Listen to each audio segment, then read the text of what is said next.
We take a person who doesn't have any money yet, but has very good habits. We look at them and say, man, you know, this guy's lifestyle, will he be a millionaire in the future or not? It starts like this, like, does someone who has money have these habits, or does someone who has these habits earn this money? What is the focus? The focus is more on the habits that will take you to the million. To become yours, to prosper, to progress. But many times, what takes you to the million is not the skill necessary for you to maintain this wealth. So I also wanted to know what these habits would be so that you can maintain your wealth. So, I really wanted to know if you guys on your journey were able to identify habits that you had to say, man, this thing really took me further, or not, if you think that none of this exists. There are things that are not ours, right? I have no merit in certain situations, but there are others that are behavioral. So, for example, I don't know anyone who has been very successful, who works little. No, it's not a thing, you know? Working hard, working a lot, is not everything. If it were everything, everyone who works hard, Yes, they would have prospered. But all the people I know who built something relevant, they were into work, they liked to work, and preferably they were passionate about what they were doing. They attributed some meaning to what they were doing that made them do it for many hours a day, repeatedly. So, working hard is not a guarantee that you will prosper and become rich, but all the people I know who started from scratch, who built their business, worked hard. So, I think that is one point. Oh, I'm just going to mention 3 points here that came to mind, okay?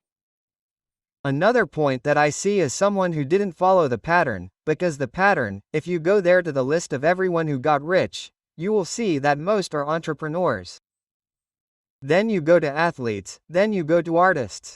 Well, it's rarely just one, it's a very small one, which are those guys who reach the top of the corporate chain and get rich as executives. These are a minority. Now, the rest of the pyramid won't get rich. So, if we have a whole traditional model, a traditional education model, a whole status quo in society that leads you to either be a civil servant, or a CLT employee, that is, the guy who managed to break away from this assembly line and had the courage to, man, I don't know, be an athlete, because to be an athlete you have to have courage. Yes, an athlete always that question, hey, cool, you play soccer, right? And what do you do for a living? It's usually like that, it's like an artist, man, no, I sing, man, cool, and what do you do for a living, right?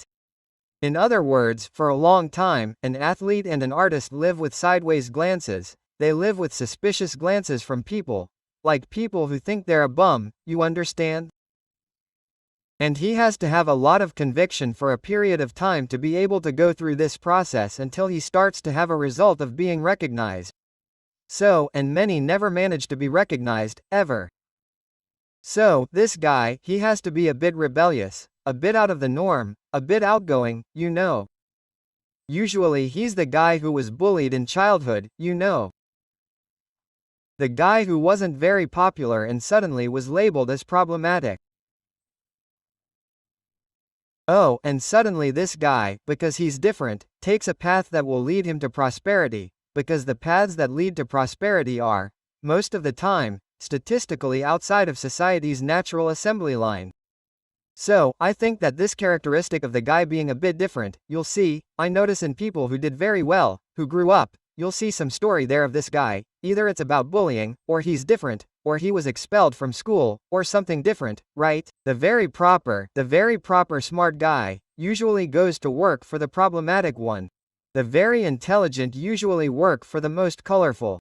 That's true. And the bravest is the one who is out of the norm, because the norm is different. So I would also mention this characteristic that he has. Another thing, he is a bit obsessed. He is a bit obsessed. Every guy who has succeeded is a bit obsessed, you know. It's a negative word, obsessed. It seems like one thing and it may not be healthy at times, right? But he is a guy who doesn't get things easily. He is obsessed with that, he wakes up thinking about that, he goes to sleep thinking about it. These are characteristics that came to mind now of people I know who have succeeded. Do you notice these characteristics in common? Yes, thinking about the people I know who have succeeded. They all have a bit of it, it's true. A bit, not a lot. In fact, a question of obsession with thinking. Breaking the norm, they are different, there is something different. Exactly. They are obsessed with what they do. I thought about the smartest people who studied with me. Most of them ended up working for someone, in the end. Because it's a safe place, right? It's safer. Because they're also very qualified, so they get that job. The guy who doesn't follow the pattern, who isn't as qualified, might not make it. He has to find a way to create his own path. For me, the one who makes a lot of money is the entrepreneur. And the entrepreneur usually has to have a dose of madness. There's no way you can go straight like that. Look, there comes a time when you have to make a bet. You have to bank on it, right? Say, no, come to me and it'll work out and I'll bet on that. This isn't just your opinion, that's it. Keynes, the economist John Marley Keynes, he said that in light of all the risks, the entrepreneur shouldn't undertake. So he said that the reason the entrepreneur undertakes is because he has a certain animal spirit, you know? At some point he says, man, it's very risky, but I'm going to make it work. And then a lot of people don't succeed. Then there's one guy who does succeed. Let me pause for a moment. Pirine, what happens? It's true. I do think that entrepreneurship is very risky. 80% of companies that open fail in less than 10 years, according to BGE.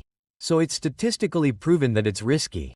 But man, I think that mathematically it's much less risky than planning a life to depend on the INSS that will go bankrupt, which is a financial pyramid. Mediocrity, do. You understand? I say that it's not risky, it's a certainty. You don't know that about it, right? I exchange the certainty of failure for the possibility of success. Where is the biggest risk here? This certainty of failure is the biggest risk.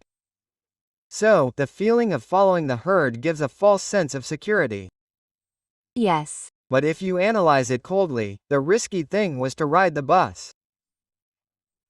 The risky thing was for you to depend on your retirement in a model that is doomed to collapse. Do you understand? What do you think, man?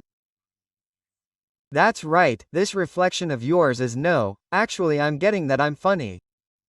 Every time I've seen your podcast, I think I come up with some kind of hate inside me. I come up with some kind of I need to get something out. I think I'm going to a therapy session, you know? But taking what Flavio is saying, what came to me here is that the guy who becomes a millionaire, the woman who becomes a millionaire, is like a car that is fueled by different fuel. So, the fuel of the person who becomes a millionaire is different. It's the same person, but he is fueled by different fuel. I think that the person who becomes a millionaire in Brazil is someone who is fueled by hate, anger, or an obsession and a lot of passion for something. I think that person becomes rich. Other people, in my opinion, have much more difficulty in achieving a very different result. Why? Because if we look at it from the perspective of a financial pyramid in Brazil or in the world, you will always see that at the top of the pyramid you have a few very rich people and you have a base of the pyramid with a lot of people who don't have a lot of wealth. What do we see in a pyramid like that? We see that the minority will achieve great results, but the majority thinks the same way. So, for this person to have a different result from the others, he will have to do something different from the others. And for him to do something different from the others, he will have to ask himself different questions from the others and he will have to create different statements from the others. So, for me, whoever somehow becomes a millionaire is the one who asks the second question. The first question is that everyone asks. Now, the second question is the one that few people ask. So, the second question would be this second level of thinking, but perhaps in a less philosophical and much more instinctive way, because when Flavio talked about the guy who gets bullied or has some different way of thinking, I did too. The people I know who are rich, they have a little problem, man. They have a little something different. They dress different, they think different, they talk different, they have 3 different ways, and they have an unconventional view of the world.